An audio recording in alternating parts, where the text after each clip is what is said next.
মমতা ব্যানার্জি সহ্য হচ্ছে না মুসলমানের ছেলে তাদের সাথে চোখে চোখ রেখে পায়ে পা দিয়ে লড়াই করবে আর হেলিকপ্টারে চেপে প্রচার করবে।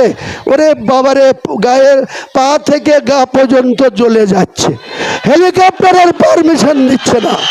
হুমায়ুন কবিরের না হয় কাজ চাইতে গিয়ে বহিষ্কার হতে হয়েছিল, কিন্তু আপনাদের গ্রামের রেজিনগরের বর্তমান এমএলএ রবিউল আলম চৌধুরী তো কোনোদিন কারো কথাই কথা কাটে না, সে তো কারোর সঙ্গে বাকযুদ্ধে জড়ায় না, সে তো মমতা ব্যানার্জির বিরুদ্ধে কথা বলে না।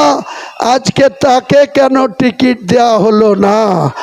রেজিনগরে তাকে কেন লড়ার সুযোগ থেকে বঞ্চিত করে বেলডাঙ্গার এমএলএ হাসানুজ্জামানকে মাইনাস করে তিনাকে বেলডাঙ্গায় লড়তে পাঠানো হলো? কিসের বিনিময়ে আজকে যে টিএমসি টিকিট নিয়ে ভোটে লড়ছে, কিসের বিনিময়ে? আপনারা একবার ভালো মনোযোগ দিয়ে খোঁজ খবর নেবেন। তুলাবাজির টাকায়, হিরোইনের ব্যবসা করার টাকায়, অসৎ পথ উপায়ের টাকায় প্রতীক জৈন, অভিষেকের পুষা টাকা তোলার মাস্টার 2.5 কোটি টাকা দিয়ে এই ভদ্রলোক রবিউল আলম চৌধুরীকে তার জিতা সিট ছেড়ে ভালো প্লেয়াররা হায়ার খেলতে যায়। জানি, আমরাও ছোটোবেলায় বহু ফুটবল খেলা খেলেছি।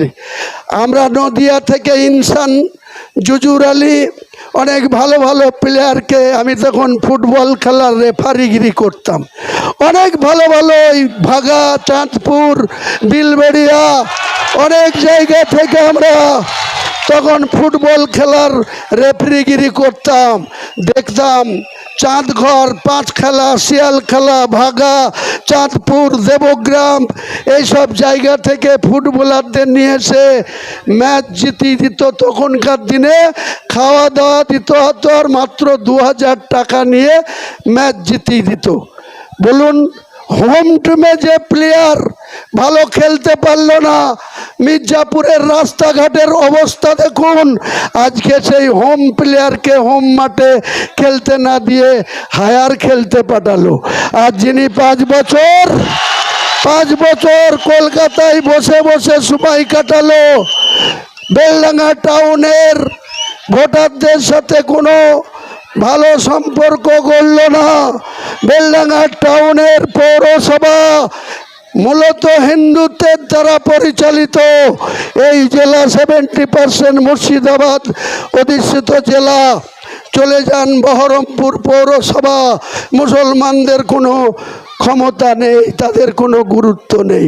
যান বেলডাঙ্গা পৌরসভা, মুসলমানদের কোনো গুরুত্ব নেই।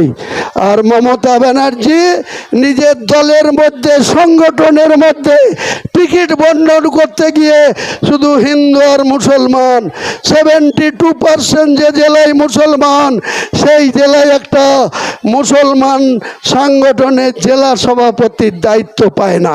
সেখানে টাকার বিনিময়ে অপূর্ব সরকারদেরকে গদিতে বসানো হয়।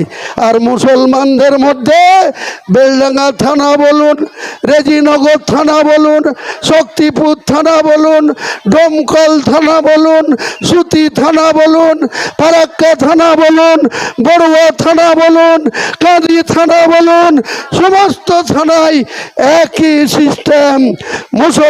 মুসলমানের মধ্যে লড়াই লাগিয়ে দাও। আজকে তৃণমূলের জামানায় বীরভূমের বকটুয়ে 9 জন ব্যক্তিকে ঘরে আগুন দিয়ে মারল কারা? তৃণমূলকে মারল, মুসলমানকে মারল। এই যে পাশে কালীগঞ্জ বিধানসভা 220 তো মেজরিটি ছিল, ওখানে নাসিরউদ্দিন আহমেদ লাল মিয়া হঠাৎ করে মারা গেল। বাই ইলেকশনে তার মেয়ে আরিফা আহমেদকে টিকিট দিল, ভোটে জিতলো। তাতে তো সরকারের কোনো হেরফের নাই। তাহলে মাত্র 9 বছরের তামান্না ওই সেজমুলন্দিতে বাড়ি, তার বাড়ির উঠোনে খেলা খেলছিল এই বর্বর তৃণমূল, এই অসভ্য তৃণমূল, এই তুলাবাজ তৃণমূল। তামান্নার মতো একটা ফুটফুটে 9 বছরের বাচ্চা, তার একটাই অপরাধ ছিল, তার মা বাপ সিপিএম করে, তাই সেদিন তার বাড়িতে বোম মেরে তাকে মেরে ফেলল। 24 জনের বিরুদ্ধে এফআইআর হয়েছিল, মাত্র 10 জন অ্যারেস্ট হয়েছে, 14 জন এখনো মাথায় ফেটি বেঁধে সেই গ্রামে ঘুরে বেড়াচ্ছে। কোনো বিচার তামান্নার মা পাচ্ছে না। তামান্নার মাকে আবার সেলিম সাহেবরা কালীগঞ্জ বিধানসভায় ভোটে দাঁড় করিয়েছে, দেখবেন 4র্থ স্থান পাবে।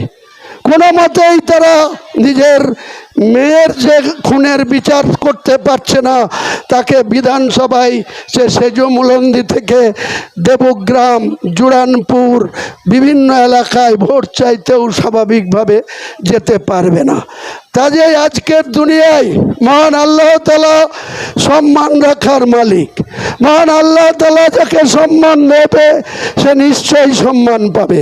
আমি এই গ্রামের সর্বস্তরের মানুষের কাছে বলবো, এই যে মমতা ব্যানার্জি, অভিষেক ব্যানার্জি, আজকেও শক্তিপুরে এসেছিল অভিষেক। কদিন থেকে মুর্শিদাবাদের অলিতে গলিতে দীপক অধিকারী তাকে যেখানে সেখানে হেলিকপ্টার নামার পারমিশন দিয়ে দিচ্ছে, যেখানে সেখানে। অভিষেক তো পাচ্ছেই, মমতা ব্যানার্জির ভাইপো রাজপুত্র সে তো পাচ্ছেই, মমতা তো পাচ্ছেই, দীপক অধিকারী একটা প্লেন সাংসদ, তার হেলিকপ্টার যেখানে সেখানে নামার পারমিশন দিচ্ছে। আর আমি একটা নতুন দল করেছি, আমি একটা মুসলমানের ছেলে, আমি একটা পশ্চিম বাংলায় আলোড়ন সৃষ্টি করে মাত্র 4 মাসের সময়ে মুসলমান নেতা হয়েছি, সেটা মমতা ব্যানার্জি সহ্য হচ্ছে না, অভিষেক ব্যানার্জি সহ্য হচ্ছে না। মুসলমানের ছেলে, তাদের সাথে চোখে চোখ রেখে পায়ে পা দিয়ে লড়াই করবে আর হেলিকপ্টারে চেপে প্রচার করবে। ওরে বাবারে, গায়ের পা থেকে গা পর্যন্ত জ্বলে যাচ্ছে।